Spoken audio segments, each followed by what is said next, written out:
fiz questão de colocar esta palestra, aula de lançamento dos seus livros pela Boitempo, Brasil sobre os Escombros, onde o professor Alisson Mascaro é um dos que escreve um capítulo, porque a partir de reflexões e análise crítica desse momento do Brasil e do novo processo do governo Lula dentro de um golpe, e esse golpe permanece nas suas tentativas de supressão dos mecanismos ainda de participação popular, a fala do professor Alisson vem ao encontro de muitas questões que nós temos levantado. Por isso, os convido a assistir este breve vídeo para que você também faça a sua reflexão. E colaborando com o nosso canal, eu peço para você curtir, comentar, se inscrever se ainda não for inscrito e compartilhar com seus amigos, sua família, seus conhecidos. É importante levar essa voz, esse conhecimento, essa análise crítica a mais pessoas para que possamos realmente radicalizar a democracia, aprofundar as conquistas sociais e melhorar a qualidade de vida do trabalhador brasileiro com soberania nacional, com desenvolvimento nacional. Até mais. Conversa, como forma de gratidão a cada um que pôde estar aqui presente. E para finalizar aqui a parte expositiva, eu chamo o querido Alisson Leandro Mascaro, que foi meu orientador de mestrado e doutorado, meu professor dos bancos da graduação e a pessoa que realmente descortinou esse horizonte mais alto da crítica e da luta. Então, as minhas reflexões hoje são muito tributárias das reflexões do professor Alisson Mascaro, que é uma grande referência aí do pensamento crítico marxista, e me honra muito de ter feito esse brilhante artigo de encerramento, Brasil 2023, Margens de Golpes e Lutas, que encerra esse livro que conta com uma pleiade de autores e autoras. Então, eu passo a palavra ao nosso querido Alisson Mascaro para fazer a fala final.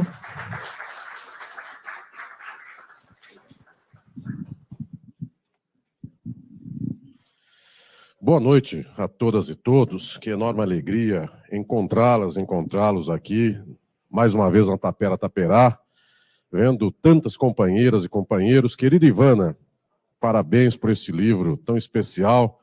Obrigado por mais esta ocasião em que estamos juntos aqui, com toda a equipe da Boitempo. Juliana querida, minha sempre orientanda de mestrado e doutorado, você, Luiz Felipe Osório, outro meu orientando, que está no Rio de Janeiro nos acompanhando, fizeram um trabalho muito lindo, muito especial. E tantas autoras e autores que aqui estão, e eu fico muito emocionado em vê-las e vê-los aqui.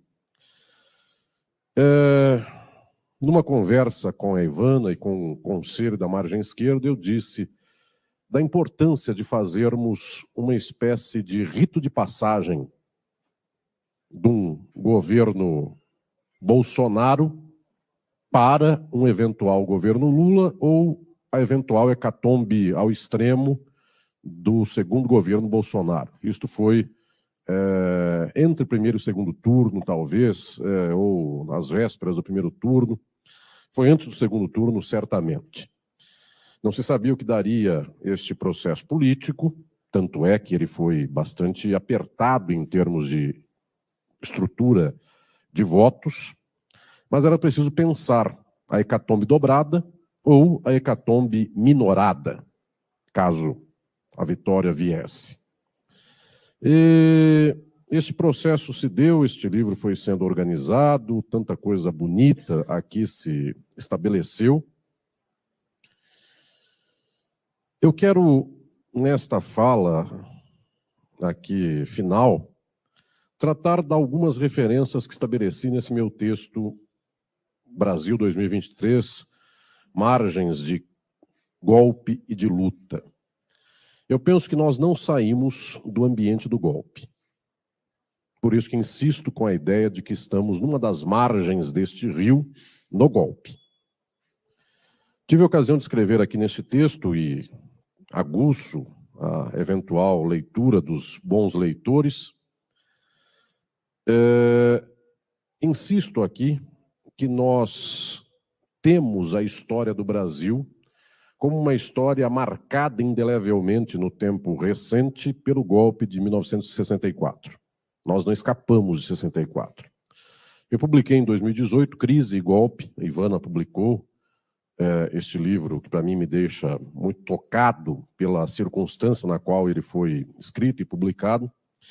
E insisti nessa obra com o fato de que 1988 não superou 1964.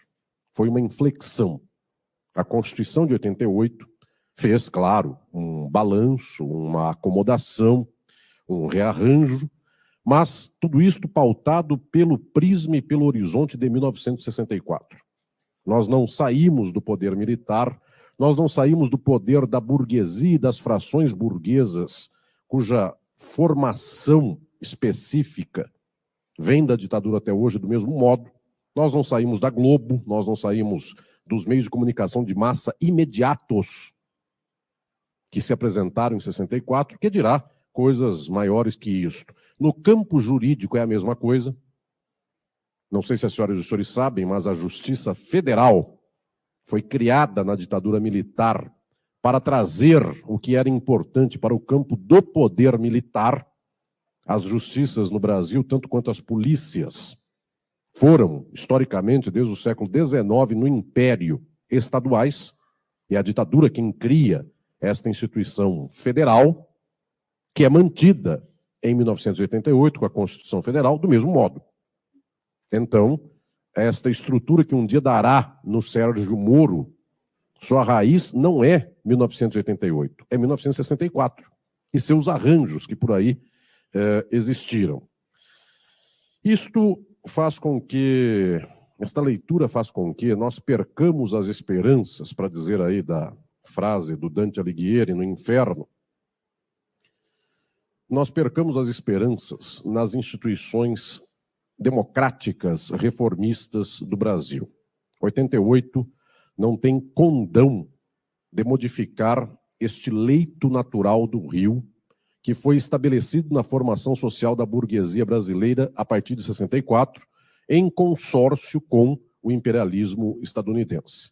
Num certo consórcio bastante, eu diria, coeso. No entanto, as esquerdas do Brasil não leem assim o quadro. Quando eu digo as esquerdas, claro, muita gente lê assim, com esta crítica, mas eu diria que uma expressiva maioria assim não lê o quadro. A leitura é de que só é possível o caminho da reforma, o caminho das instituições, e, portanto, só é possível a administração do capitalismo com desconto. Isto é a história das esquerdas do Brasil desde 1980. Este louvor das instituições, o louvor do reformismo. E eu insisto muito, senhoras e senhores, com esta perspectiva de que, infelizmente, no Brasil, o maior inimigo da mobilização social, o maior inimigo imediato, porque imediato é o capital, isso é inegável. Mas o maior inimigo imediato, aquele que zoa quando alguém fala em sentido contrário, aquele que joga água no moinho, ou sei lá onde, no açúcar, para fazer algo absurdo. Quem fala contra o caminho de mobilização social progressista revolucionário, e quem fala contra o socialismo, são as esquerdas. O maior inimigo da revolução é a esquerda. Ela que diz assim para alguém, não dá para fazer mais do que fazemos. Se não estiver conosco, desanda tudo. Não critique, trabalhe. Essa frase que vem para o Michel Temer, vem também para a esquerda, por outras razões e por outros contextos. Não fale em crise, trabalhe. Pois bem, esta dimensão é que afastou radicalmente qualquer hipótese de leitura marxista da realidade brasileira, a tal ponto que ela se torna minoritária, residual, ela é uma espécie de exotismo, cereja do bolo, ou algo assim. A majoritária forma de ver o mundo ela foi, desde a década de 1980, uma leitura liberal de esquerda, com vários matizes, é claro, não há um só liberalismo de esquerda, ele vagou por muito tempo, mas basta dizer aqui, senhoras e senhores, que por décadas o que orientava a esquerda do Brasil era Habermas. E vai longe de qualquer transformação estrutural, alguém que aponta por esse sentido de uma espécie de agir comunicativo democrático de povos bem estabelecidos por meio de instituições jurídicas, cujo ápice é a União Europeia. Pois bem, isto é uma encruzilhada para todas e todos nós. A democracia como valor universal é outra das encruzilhadas do mesmo momento histórico. De tal modo que, na prática, o Brasil é antimarxista e antissocialista. Embora todo mundo beije a esfinge do Marx, a camiseta do Marx, louve Che Guevara, mas na prática isso não acontece. Pois bem, 88, a Constituição de 88 é o exemplo daquilo que se tem por esperança do Brasil. Esta esperança tem um desaguar imediato, que é a sua margem direita. Eu digo que 88 é uma espécie de solavanco de acomodação de 64, que pela margem direita é o neoliberalismo candente de Collor, Itamar, Fernando Henrique Cardoso, depois Temer e Bolsonaro. Esta margem direita do neoliberalismo é o que temos desde que há a Constituição de 88 administrável pelos termos práticos. Pois bem, a outra margem do neoliberalismo são os governos do PT. É o neoliberalismo de esquerda. Não houve, nos dois governos Lula e nos dois governos Dilma, sendo que o segundo foi interrompido por golpe, não houve nos 4 governos nenhuma retomada de estatal privatizada. Nenhuma. Houve o estancar de privatizações. Um governo como o de Collor, como o de Itamar, os dois governos de Fernando Henrique, Temer e Bolsonaro, privatizaram. Os governos do PT estancam a privatização. A retomada de estatal privatizada, nenhuma retomada. E isto, inclusive, nem é tido como horizonte possível. É mexer demais com o quadro social, somos fracos, não tem muito o que fazer, se mexer demais caímos, e etc, etc, etc. De tanto não mexer, caíram. Porque por plácidas águas que tentaram construir, mesmo estas, o pouquinho de batida de asa deste mosquitinho nesta água já é incômodo total à lógica de reprodução do capital. Houve golpe em 2016.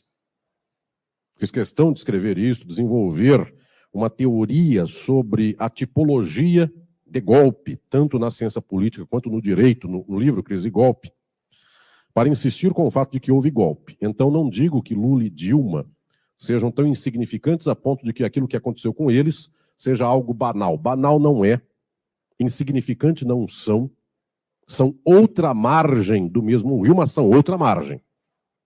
E os senhores podem dizer que se esse rio do neoliberalismo é um rio Amazonas de tão largo, pegar um barco da margem direita pela qual sempre se anda e atravessar para a esquerda, tem riscos, tem custos, não se quer chegar do outro lado. Então, não é gratuito o que se deu.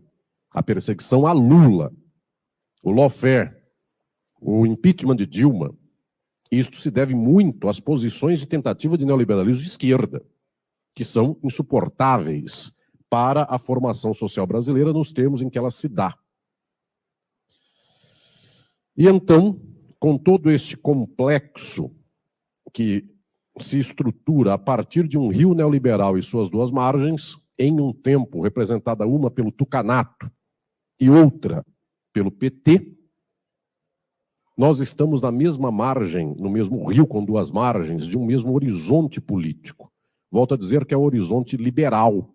O neoliberal aqui sustenta o liberalismo institucional. Deve-se gostar da ordem. Deve-se respeitar o conjunto dos direitos humanos. Isto foi do neoliberalismo de direita e de esquerda. Apenas o de direita corta direitos humanos para os fins de uma certa individualização de direitos e apenas os direitos civis imediatos, enquanto os governos do PT tentam jogar alguns direitos sociais. Eu escrevo aqui em Brasil Sob Escombros que nós não vencemos 64 com 88 e agora vem um dado a mais e esse é o pior. 64 se mantém em 88 até hoje. E com a eleição de Lula, o golpe de 2016 também não foi vencido. Então eu uso uma frase aqui que gostaria até de lembrar a todas e todos. Nós não vencemos nem 64, nem 2016. Nós somamos um golpe ao outro. O resultado desta soma, o resultado dessa história, é que nós carregamos agora 2 golpes. Sendo que o governo Lula, este atual, ganha as eleições evitando ao máximo a anunciação e o aproveitamento político da referência de que houve um golpe em 2016. Se forem perguntados e apertados, os elementos do governo dizem, sim, houve um golpe em 2016. Então, de vez em quando escapa. Não houve, no entanto, ensino de mobilização ideológica de massas a esse respeito. A eleição inteira foi a promessa de picanha e cerveja. Ou seja, a retomada do consumo, o país voltará a ser feliz, coisas mais. O fato é que não há mobilização de esquerda, porque não pode haver em nenhum horizonte institucionalista, liberal, ainda que liberal de esquerda, a disputa ideológica que leve à exponenciação ou à anunciação da fratura da sociedade capitalista. A única coisa impedida nos tempos históricos dos últimos 50, 60 anos é anunciar que há capitalismo. Isso não se pode fazer. Então as esquerdas do Brasil não falam em capitalismo, não apontam horizontes socialistas, e isto vai até em sentido muito distinto do que se passa em alguns países da América Latina, como Bolívia e Venezuela, que também não chegam a qualquer grande horizonte de luta socialista, mas Evo Morales se anuncia movimento ao socialismo. Está no nome. Hugo Chávez e outros mais, Maduro e todos mais, dizem de uma luta socialista, ainda que seja a quadratura do círculo, do que chamam de socialismo do século XXI. Não me interessa aqui estudar o que seria essa quadratura do círculo, mas apontam para um certo desejo de um socialismo do século XXI. Cá entre nós, jamais o desejo é socialismo. O desejo é paz, picanha e coisas mais. Então, efetivamente, nós temos um povo desmobilizado. A eleição de 2022 foi ganha na base da desmobilização da luta ideológica, foi ganha por exaustão do outro lado, por contradição tamanha, que pifou mesmo assim, pifou com 49% dos votos válidos. Do total de eleitores, 49 optaram pelo outro lado e 51 do lado de cá. Ou seja, nós não temos um povo instigado a pensar criticamente. E nada, desde o dia em que o governo assume, leva a isso. 8 de janeiro de 2023, houve uma tentativa absurda de golpe. Não houve pronunciamentos públicos nem proveitos ideológicos disso. E, pelo contrário, ontem se nomeia um general, que era o general que foi responsável por permitir o grampo do Obama na Dilma. E se mantém ainda a nomeação de primeiros de lista tríplice para Exército, Marinha e Aeronáutica, como aconteceu agora há pouco, e quando não deu certo o primeiro da lista do Exército, nomearam o terceiro da lista do Exército. Ou seja, temos um povo totalmente desmobilizado à esquerda. No entanto, este povo jamais é desmobilizado. Este povo, há anos, é totalmente mobilizado pela direita. Então, a única possibilidade de se afirmar politicamente é ser de direita, para o povão. Ser de direita é ser de Deus, é ser de Jesus, é ser correto e coisas mais. Ser de esquerda é impossível. Ser comunista é algo demoníaco. Então, senhoras e senhores, neste quadro, nós temos um povo inteirinho constituído no horizonte da direita e a esquerda tentando oferecer para essas pessoas as boas oportunidades de consumo. E isso é a dificuldade deste momento presente. Porque se tenta atravessar a margem do rio do neoliberalismo para o lado esquerdo. E eu digo que algumas coisas, sim, já são pequenos barquinhos do mesmo governo que chegam para o lado esquerdo. E quais são esses? Direitos humanos, políticas de inclusão de grupos sociais vulneráveis.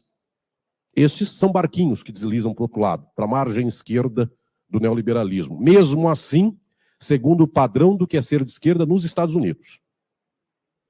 Então jamais é uma luta por atrelar raça e gênero e lutas de orientação afetiva por classe. São lutas individuais, instituídas, inclusive, mediante movimentos jurídicos. Isto é a margem esquerda do neoliberalismo, porque se fosse mais que isso, não era o rio do neoliberalismo, era o rio de esquerda. Isto, sim, é um barquinho que vai para o outro lado. No decisivo, o barco principal do governo, o que tem dinheiro, o que mexe com poder, temos Ministério das Comunicações, dado para alguém cuja condição ministerial é mais entendida de cavalo do que de antena. E ainda deve se agradecer por isso, porque se entendesse de antena, reforçaria a antena da Globo.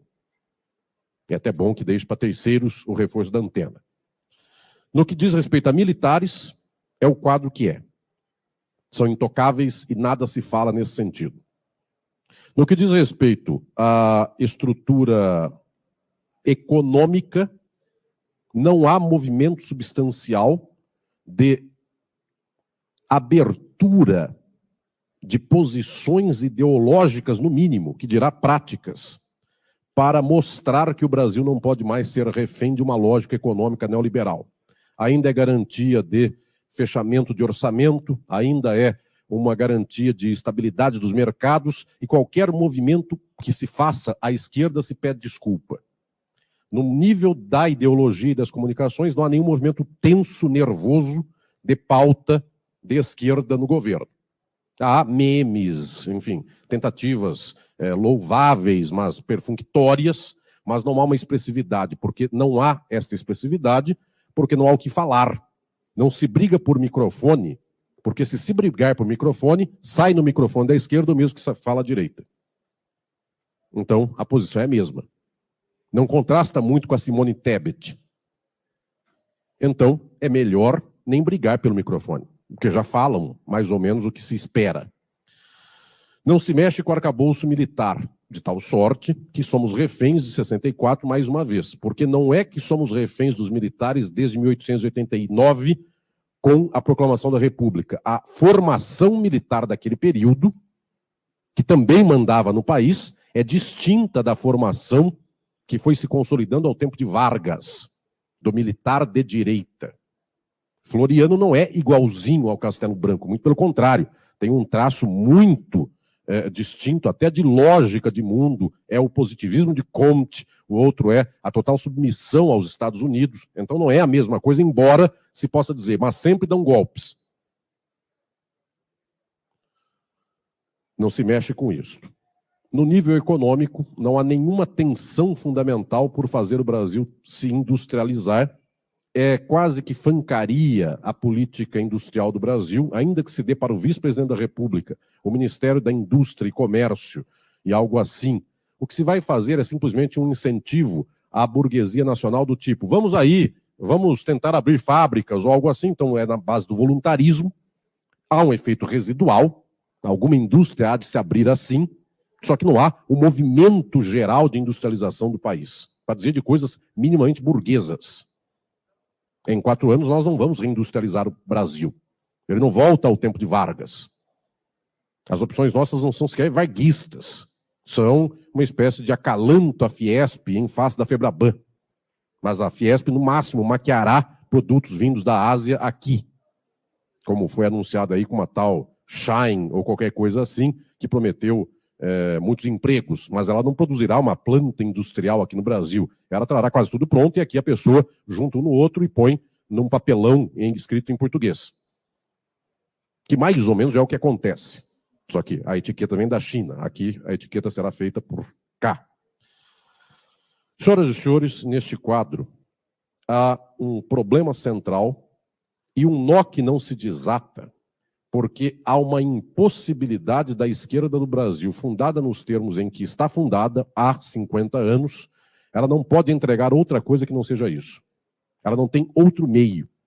Não falta sensibilidade moral à esquerda do Brasil. sequer falta inteligibilidade. Eu posso vos dizer, nesses anos todos de tanta fala pública, de tanta gente que me acompanha pela esquerda do Brasil, não falta sequer boa vontade, sintonia e bom sentimento. Inclusive do PT, inclusive do PT do governo.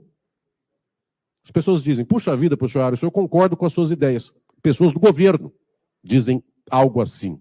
Então a questão não é de mau coração, coração de pedra ou algo nesse nível. A questão é toda uma lógica de mundo e um horizonte que, para romper com este leito do rio do neoliberalismo, é a ruptura total com aquilo que forja as relações sociais, o circuito político, econômico e de poder e a inteligibilidade, a subjetividade da esquerda. A esquerda faz acordo com o capital. A esquerda vive bem com o capital. A esquerda gosta de parecer para o capital do Brasil e do exterior que é uma esquerda agradável. Então a própria esquerda diz, não sei por que os bancos não gostam de mim, se eu dei tantos lucros para os bancos. Esta forma de fala, sintomal, revela o que passa no inconsciente. A esquerda vem para acomodar o capital, e não para romper com o capital. Não há, efetivamente, uma esquerda arisca. Não há uma esquerda que aproveita oportunidades. Não há uma esquerda que, na hora em que a direita tensiona, ela tensiona em dobro. Toda vez que a direita tensiona, a esquerda distensiona. Ou seja, quem dá a pauta do mundo é a direita. Esta forma de ler o mundo, do acordo, ela não tem solução. Há de se arrastar por anos a fio, décadas a fio, golpe em cima de golpe, porque digo aqui nesse artigo, somou-se o golpe de 64 de 2016, e nesta noite aqui em público quero dizer mais. E isso não é um rol taxativo de que houve um golpe e mais outro golpe e não se rompeu nenhum nem outro. Isso é um rol em aberto, exemplificativo. Se vier um terceiro golpe daqui a uns anos, soma-se aos efeitos e estruturas dos golpes anteriores. E nada se muda. E na quarta vez que a esquerda voltar, a esquerda volta já menos habilitada, porque com 3 golpes, no quarto vai dizer então, é melhor não fazer nada, porque qualquer coisa que eu faça vai dar problema. Como não há a disputa pela esquerda, até aquilo que incidentalmente é negócio em cima de negócio, e dizia o romano antigo, pecunia non olet, traduzindo do latim, dinheiro não cheira, eventualmente tem dinheiro no mundo que não é dinheiro do capital estadunidense. É o dinheiro chinês. E esse dinheiro chinês que não cheira para quem cuida de dinheiro e quem faz acordo com dinheiro, ele não cheira diferente, ele é dinheiro também. Esse dinheiro chinês, quando entra na conta possível da acomodação do capital mundial no Brasil, o Brasil parece dar um passo à esquerda porque, ao invés do Bolsonaro e do Temer, que jamais pisariam na China, Lula pisou na China outro dia. No entanto, senhoras e senhores, este pisar na China, que representa uma movimentação da margem do rio para a esquerda do neoliberalismo, não se faz acompanhar pela pronúncia pública para o povo do Brasil da palavra imperialismo, que dirá do que é imperialismo, que dirá do conceito. Como jamais se fala ao povo que há imperialismo, e como um movimento do dinheiro, por um acaso, porque dinheiro não cheira, por um acaso faz um balanço contra o imperialismo, sem preparar o povo para enfrentar o imperialismo deita e rola, e daqui 1 ano, 2, 3, ele tira tranquilamente o Lula, caso o Lula seja incômodo ao império, e já tem o plano B posto pela Concórdia Nacional, que é Geraldo Alckmin. Ou então espera acabar esse mandato e depois vem o outro que não será muito mais dócil à OTAN, aos Estados Unidos, do que este que aí está. Ou seja, não adianta fazer uma política incidental que resvalou numa opção pontual, anti-imperialista, só porque o dinheiro não cheira, sem preparar o povo para entender que isto é imperialismo. Porque na hora que o império começar o golpe versão X, N, que os novos Sérgios Moros subirem ao poder e as TVs que fazem plim-plim voltarem a destruir as reputações que por aí existem, não dá tempo de falar em imperialismo no final do governo. como Dilma foi de extrema esquerda na última semana de governo, quando o Brasil inteiro xingava a Dilma. Então ela deixou aí umas 3 falas. Não dá tempo nesse momento, porque todo mundo odiará a esquerda do governo. Porque vai se pegar qualquer coisa por aí, objeto de um problema tal e qual. Então, senhoras e senhores, nós não estamos habilitados sequer a dar a sorte de tentar pegar um contrafluxo de maré, que é o caso de abraçar com a China, de abraçar a China. Abraçar a China é dar um certo contrafluxo de maré na sorte. Mesmo isso, nós não temos meio, porque se isso prospera e o chinês resolve então fazer bons negócios com o Brasil na troca de yuan por real, um mês depois vem um golpe. E o povo está desmobilizado para isso, porque a esquerda não quer mobilizar o povo. A esquerda insiste com o fato de que o povo não tem condições. Então, se o povo não tem condições de entender, quem mobiliza todo dia o povo é a direita. E o povo do Brasil, senhoras e senhores, a constatação sociológica é de direita, é conservador, só que isto, que é uma obviedade de constatação sociológica, eu insisto com o fato de que não pode parar aí, porque as pessoas não brotam conservadoras. A ideologia se perfaz mediante relações sociais, mediante práticas. Então, as pessoas sistematicamente são constituídas e interpeladas de modo conservador. Só que se não se faz a contra-interpelação, jamais teremos uma posição diferente. O povo do Brasil, há 50 anos, era plenamente católico. O povo do Brasil, 50 anos depois, é plenamente evangélico. E isso não é um acaso que brotou no Brasil, uma semente que brotou por aí do nada. Isto é, 50 anos de aparelhagem ideológica e de relações sociais em disputa. Ao cabo, o Brasil é outro. É o único país do mundo que trocou majoritariamente de religião. Tanto que os Estados Unidos e o norte da Europa são protestantes há 500 anos e o sul da Europa é católico e a América Latina católica há 500 anos. Só o Brasil, que teve disputa de 50 anos de ideologia religiosa e trocou de lado, hoje tem maioria protestante. Então, senhoras e senhores, o que estou dizendo é que se a esquerda nada luta em termos ideológicos, deixa o povo inteiro de direita e se sente cada vez mais refém desta incapacidade da qual ela não consegue se levantar, porque na base de oferecer picanha e cerveja, ela não consegue mais agradar ao povo. Porque sequer as condições econômicas permitem no capitalismo mundial em crise agradar com cerveja e picanha. De fato, o povo não terá cerveja e picanha, levando a economia desse modo, organizando a sociedade do modo neoliberal, como se apresenta. O resultado da história é que a estrutura da formação social brasileira, a formação das classes e frações de classe, a base deste concerto social brasileiro, mantém-se a mesma desde 64. A Globo atravessa olimpicamente todo esse tempo, os militares atravessam olimpicamente o tempo todo, o judiciário é de extrema-direita desde 64 e nada acontece de mudança. As nomeações do governo são todas republicanas, ou seja, preparam de novo mais um golpe, são todas de pessoas que não têm engajamento revolucionário, social, plenamente de esquerda. Então, senhoras e senhores, nós estamos simplesmente fazendo uma tentativa do barquinho neoliberal da margem direita, despregar-se um pouquinho de lá, chegar à margem esquerda. Eu volto a dizer às senhoras e senhores, uns pedacinhos desse barco, os barquinhos que ficam dentro do barco, botes, alguns foram para a margem da esquerda, do neoliberalismo. Direitos humanos, algumas políticas de inclusão de grupos vulneráveis. É um bote que saiu do grande barco e foi para o lado de lá. No entanto, o navio com casco de aço, não o botinho inflável, o grande navio da economia, do poder militar, da formação ideológica, continua atrelado, ancorado na margem direita do rio. E se ele não sai da margem direita, nós não temos condições de fazer um câmbio social estrutural no país. Então, senhoras e senhores, eu diria que esta geração morre antimarxista. A esquerda do Brasil morre antissocialista.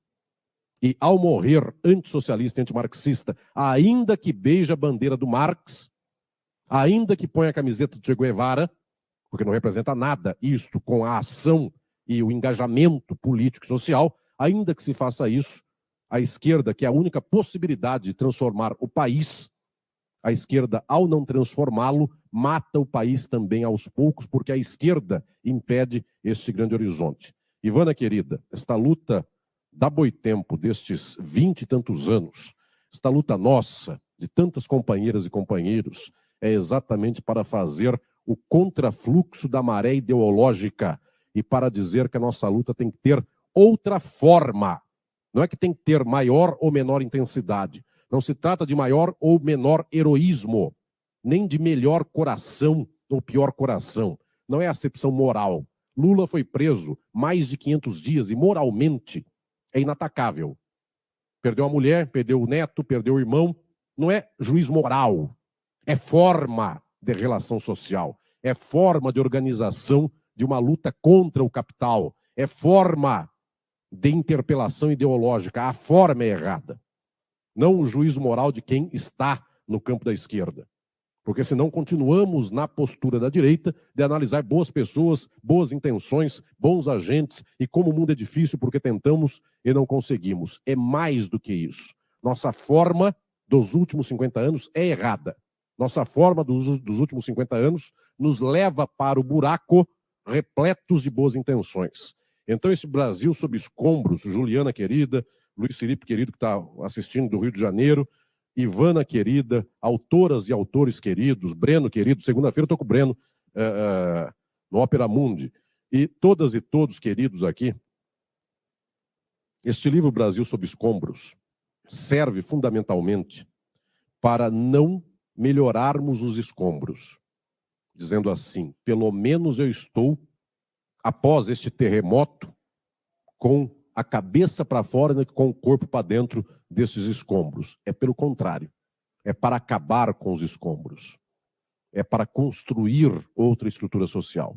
É para não se arrastar dizendo que de golpe em golpe cada vez desejamos menos e o resultado disso é o que der para fazer. Chega disso. Ou mudamos a nossa forma de compreensão, ou o marxismo volta, e Ivana querida, e para isso é a nossa importância da batalha das ideias, ou o marxismo volta, ou não tem o que fazer com 50 anos de esquerda neoliberal e sua defesa das instituições do republicanismo. Eu escrevo no finalzinho do meu artigo do livro que é muito provável, pelo que eu escuto do PT, que o PT diz, professor Alisson, a gente aprendeu com o senhor que não deve ser republicano e nomear o primeiro da lista. Me falaram isso ano passado, retrasado, 4 anos atrás, 5 atrás.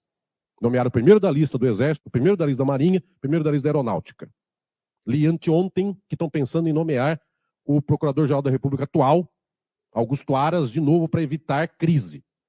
Então, tudo que falaram, que aprenderam com o que eu falava, nada disso é um resultado prático. Mas parece que mudaram o linguajar, porque eles não falam mais defesa das instituições do republicanismo do primeiro da lista. Eles dizem, estamos em condição de fraqueza e não podemos tensionar. Então, acordo, união, pacificação. Pacificação é um jeito de dar um volteio em republicanismo. Porque no final das contas dá no mesmo. Nomear o primeiro da lista, não por republicanismo, nem por instituição liberal que deve ser defendida, mas por pacificação, continua sendo nomear o primeiro da lista. E no final das contas é isso. A ordem deve ser pacificada, ela não deve ser explodida.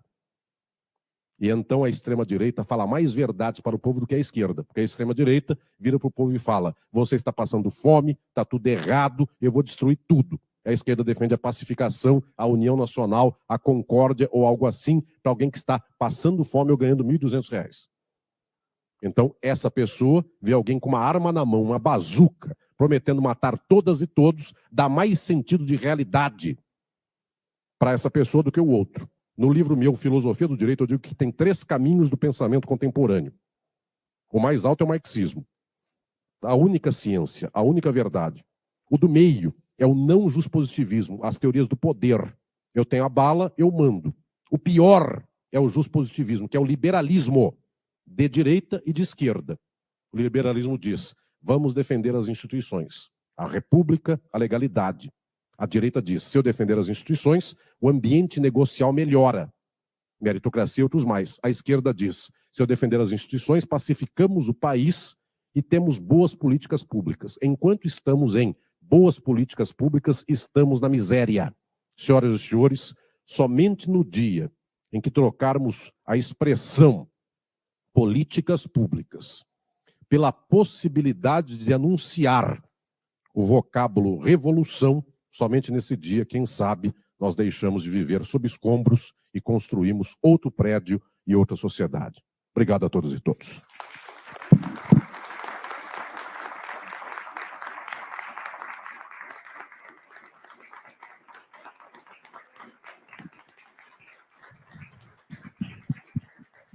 Bom, eu parabenizo aqui, né? Dispensa comentários essa fala de encerramento brilhante. Eu disse que ia ser um encerramento com chave de ouro do nosso querido Alisson.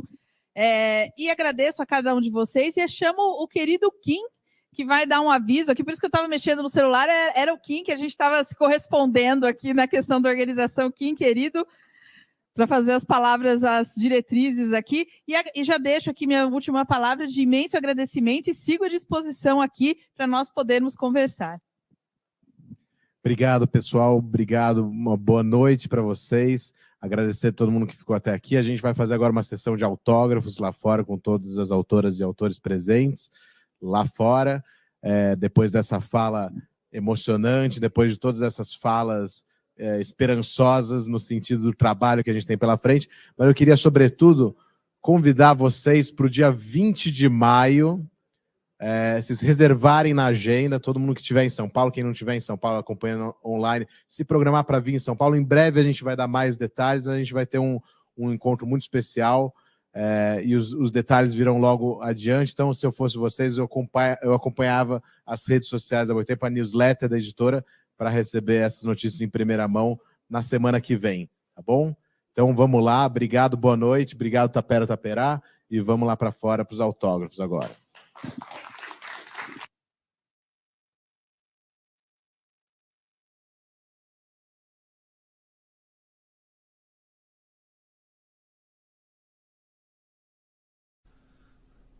Superar a sociedade neoliberal, esse capitalismo selvagem que leva à destruição dos recursos naturais, que leva à precarização da mão de obra, que concentra a renda na mão de poucos, na fulanização da miséria, na indiferença àqueles que passam fome, ao não desenvolvimento dos territórios, é uma questão fundamental para que o campo democrático popular se debruce.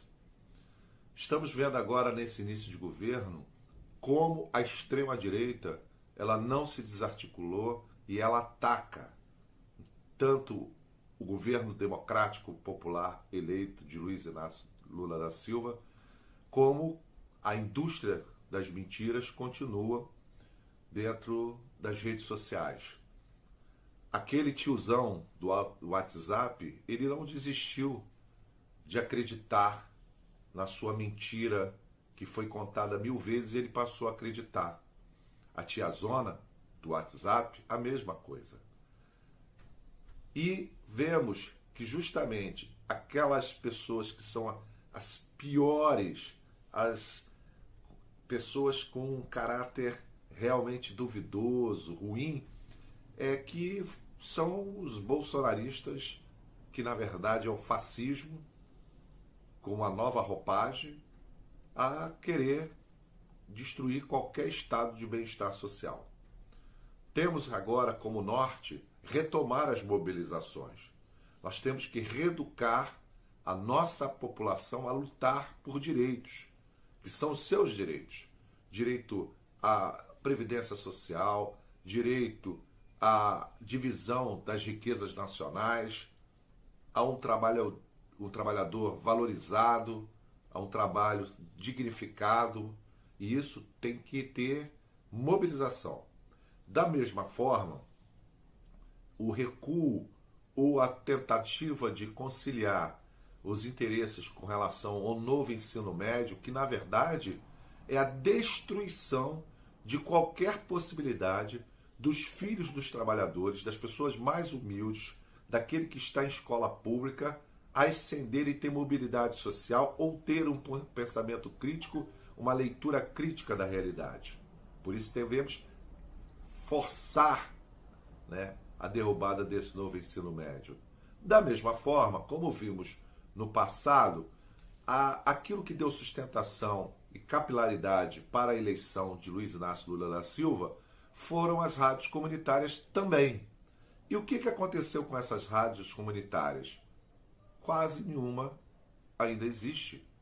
Justamente por essa política de conciliação que fez com que o mega conglomerado chamado Rede Globo, com as suas associadas, que são a Record, o SBT, ou seja, a imprensa corporativa, se fortaleceu e ganhou os recursos publicitários do governo, que é o maior investidor em publicidade do país, e as rádios comunitárias sumiram.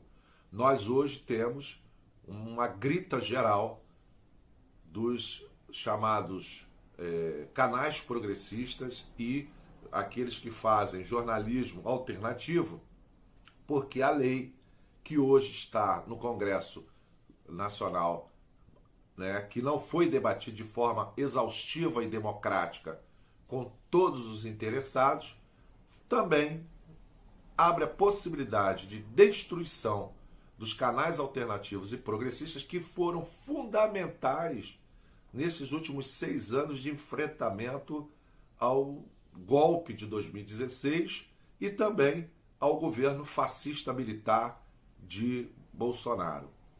Por isso, nós temos que também fortalecer essa luta contra a criação de um fundo que seja direcionado para salvar grandes corporações como a Rede Globo.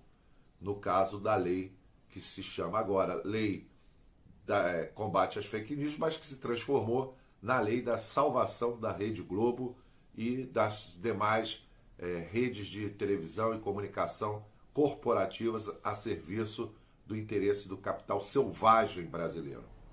Recentemente, soubemos que esta semana vai ter a feira, né, agro no interior de São Paulo, e o governo é que está financiando, através do Banco do Brasil, iria anunciar o investimento de 400 milhões de reais no negócio do agro e foi desconvidado. O governo foi desconvidado, o seu ministro Carlos Favo foi desconvidado para a abertura, porque vão colocar o agora investigado e possivelmente condenado ex-presidente Bolsonaro para a abertura, ou seja, mostrando que o agro não é pop, o agro, na verdade, é fascista se toma partido pelo fascismo, como é o caso de terem desconvidado o governo que financia o evento, que vai colocar dinheiro.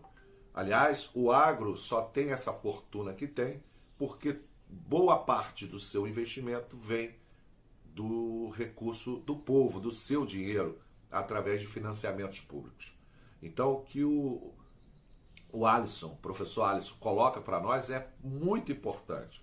Nós temos que fazer essa disputa por dentro do governo e por fora na sociedade.